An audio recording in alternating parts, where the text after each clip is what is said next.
How's everyone doing today? My name is Jason from South Bay Creations, and today I'm going to show you how to create a new print queue. Now, I don't know if you already know or not. You may or may not know, I should say. These are the print queues here, your different tabs, and each one is either a different printer or it is a different print mode for the same printer. Now, let me explain that. I have a few different printers, but I have tabs. Like for this one, for instance, this is one of the P800s that I have. This particular tab, like it says, it's set up on a roll, 13-inch wide roll. And then that same printer also has a setup for 13 by 19-inch sheet. So I can swap the roll out and put sheets in there, or vice versa. I can use it with the roll. So today we're going to make a brand new one. We're going to go up here to the queue menu and then to manage queues. And then you get your queue manager here. Okay, and then this is where you're going to find all of your different queues. That's these tabs up here. I have more here than what's actually shown because some of them are disabled, which is over here. There's two of them that are disabled right now. Okay, so to add a new queue, we're going to click Add Queue. Now this is our connection wizard. Turn on the device and then connect it however you're going to connect it, if it's on the wireless network or USB. Click Next. It's going to ask which printer it is, and these are basically the print drivers that you have installed on your computer. And then the port. The port is basically where is it going to send the file to with the print job. So you can either have it send to a file, wireless network, or USB. Okay, so we're just going to pick USB because I'm not really going to add this to it. And then the print mode. So for now, if you're just going to print sheets, just go ahead and pick one of these. The default one that I use mostly is 1440 by 720 color. Now you might have different modes depending on the printers. If you're going to use a roll, there's a roll down here. You can choose for that. And then click Next. It's going to ask for a name. It's called the Epson SC1. The P800s are sure colors. So we're just going to leave it at that, the default name. And now here's your media type again. Roll media or fixed sheet media or template media. We could do fixed sheet media and then the size. So again, we'll just use this as an example. So we're going to set up A4. And then here's your margins. You can set these up. I usually go 1/4 inch.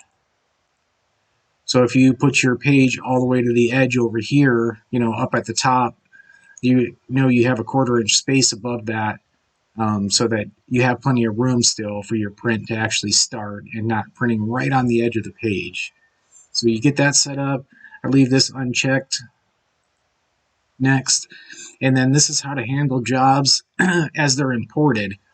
So auto page is going to place it automatically somewhere on the page. It has a little description here where it tells you automatic nesting. So if you have multiple images that you're going to import, it would automatically nest those images. And then manual. I always have it on manual personally because I'd rather dictate where my jobs are going to go and how they're going to face and all that stuff. So manual is the way that I do it. Then click Finish. Okay, so here's our new queue, which is here, and then you can see the tab up here, Epson SC1. Now we need to go to the queue properties and finish setting it up. You can either click on this here. It says, see the little menu that comes up, queue properties. Okay, and this is the queue properties, or if you don't have this up anymore and later down the line you want to edit that, make sure you're on that specific queue that you want to edit. Go to the queue menu and then come down here to queue properties. Okay. This pulls up the queue properties. Now here you can edit and change a bunch of different stuff. Most of the time the factory settings are usually pretty good. but you will want to probably come in here and tweak some of the stuff, especially for cartridge layout and whatnot. I'm just going to briefly go through these because each printer is going to be different. Again, my printer is based on a SureColor P800. That's the printer, one of the printers that I use. So here again is the name. You cannot edit that here. You can edit here. It's the printer actually. This is the name here. You can edit the name here if you want. And then the print mode, which was one of the last things that we chose. If you wanted to change that again, you can change it here. This will be the default. So every time you import a job, it's going to automatically default to this print mode. Okay, so if you want to change that, say if you make a new print mode or whatever the case may be, like I have a print mode here that says copy of 1440 by 720 color. Okay, so every time I import a job, it's going to use this print mode. So you can change this around and you can edit those print modes, and we'll do that in a later video. Let's just continue on. So, okay, substrate color, you can change the color of your the background here. Basically, when you import your files in, you can change that color. Default, it's white. You can use, you need the code to do it. You can do it to however you want, and we'll just change it to black just to show you. All right, and then hot folders is if you drop a file into a folder, it will automatically spool the job, or rip the job is what they call it. So if it'll automatically rip the job. I don't use any of that. The media setup, again, this is where you can change your sheet size and the type if you want to switch it out to roll media or whatever. This is where you would do that. See, if you go into that menu, even though I didn't choose roll media or anything else, it automatically changed. This is the default, the 13 by 19. So make sure you go back and change your sheet again to what you had it on. So I'm going to do it again. Just drop this menu down. I'm not going to click on anything. It makes it 13 by 18. A4, that's what we said, right? Here's your margins again. Okay. Set your margins up, 1/4 inch. All right. Go to the next, the layout manager. Okay, so this is, excuse me, where you want to set this mirror job on import. Okay, so then you don't have to worry about flipping it when you bring it in. Check that button. All right, so that will automatically mirror it when you bring it in. Now you can have it rotate it or invert it. I don't use those. There's also another one here for layout jobs on page as they arrive. That's checked by default. And then the next one that I change is going to be this here. This is where it puts it on the page when you bring it in. Okay, so you click that. I click the center, so that brings it into the center. It's center aligned on the page. So you can have it top aligned or center aligned. I just bring it in center aligned because a lot of times I'm doing a larger image and there's only room for one image on that page. And then the layout mode, remove excess white space from output on job. That's checked. On job import, it says leave as is.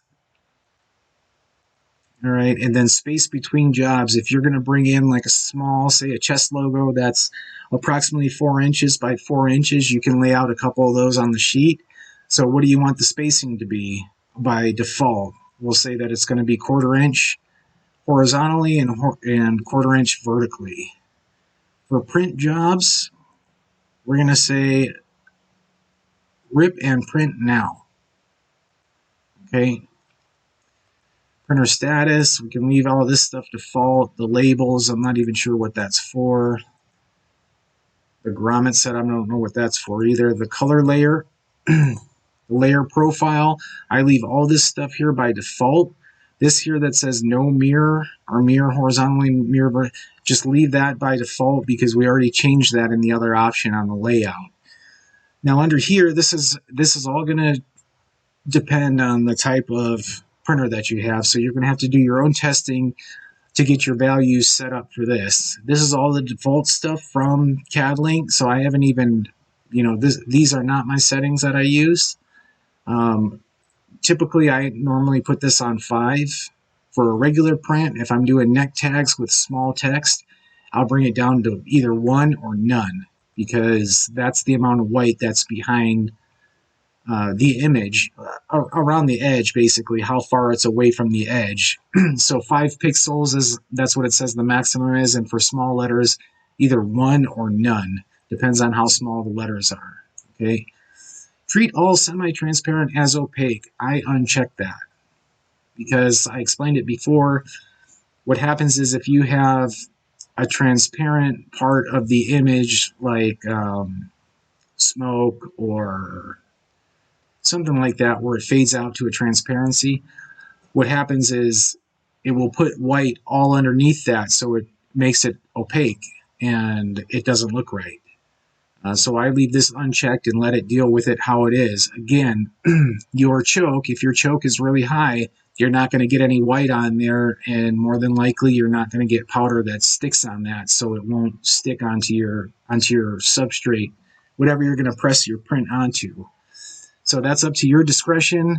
You'll have to remember to adjust the choke.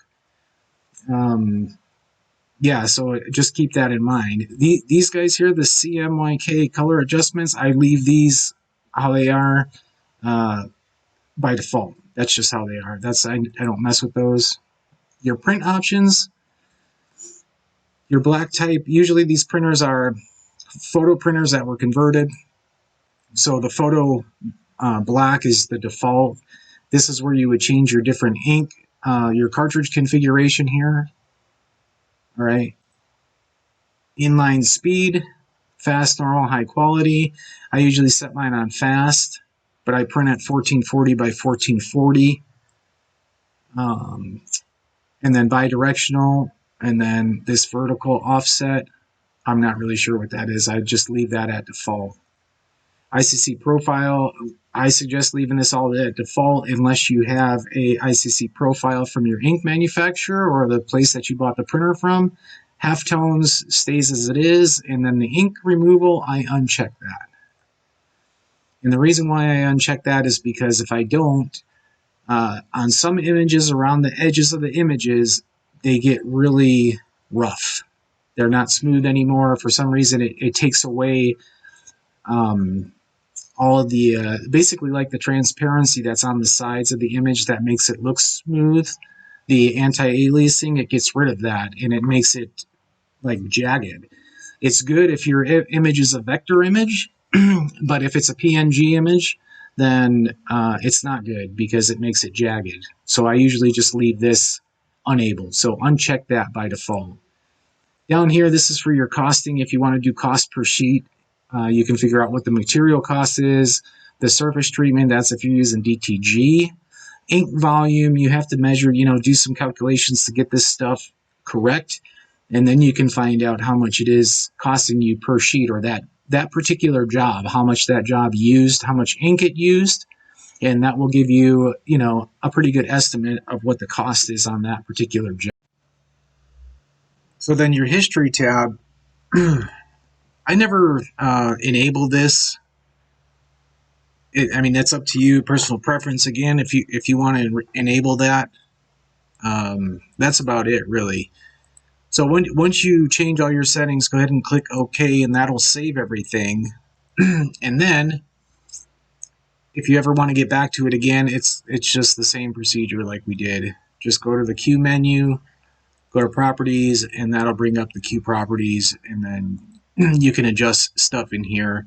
Usually I'm in here adjusting the choke,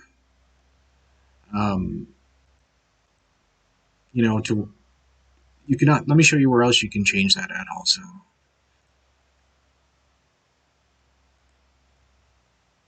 You can change that right here in your color adjust.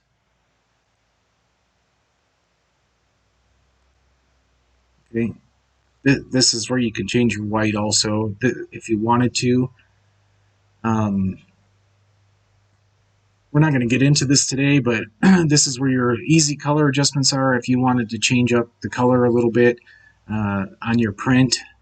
But that's a whole nother video in itself. But this is just a quick access to change your choke. Like I said, if you're doing small letters or even something with really fine print or a lot of small dots or anything that's small, you can drop that all the way down to 1 or even none, because you want to make sure that you get white ink on as much as that as you can. On big images, you can, put that thing up at 10 or whatever, really. That doesn't matter. But well, it does matter, but I usually don't go past 5, so don't think you can go all the way to 20 and be good. So don't, I'm just telling you, for what I do, if for neck tags with small letters or small dots, I use either 1 or none, depending on the size, but normally I just keep it on 5. All right, then click OK, and that'll be saved in there for that job. So that's about all I got for you today. So hopefully that was helpful for you.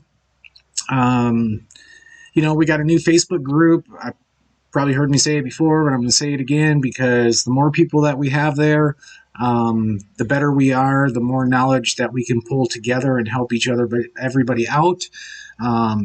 There's a ton of us that are all new to the DTF world, and we're all learning. So if we stick together, we can learn together.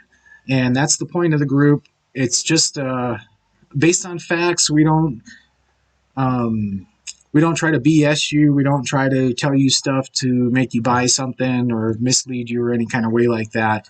It's just based on honesty, really. So come by. The link is down in the description, and join. Okay, guys, that's all I got. Thanks again. Like, comment, subscribe, all that good stuff, and I'll see you later.